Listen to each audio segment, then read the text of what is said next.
minahal at inintindi ka namin, pero nakakainis na ang iyong ugali.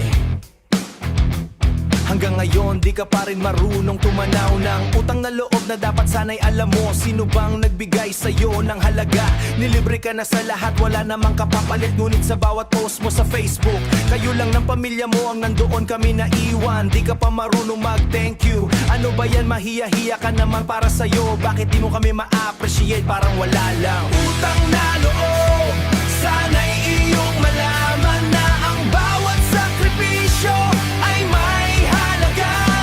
Hindi lang kami, di kami mga anino.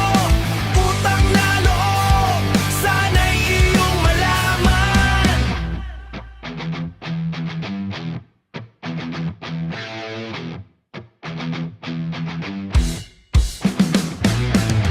Nandyan kami sa bawat laban mo, pero ikaw tila di mo kami kilala.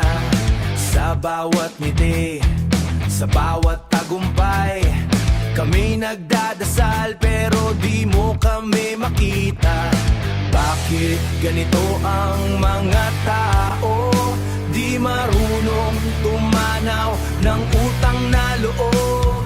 Sa hirap at ginhawa, nandyan kami, ngunit tila wala kang pakialam sa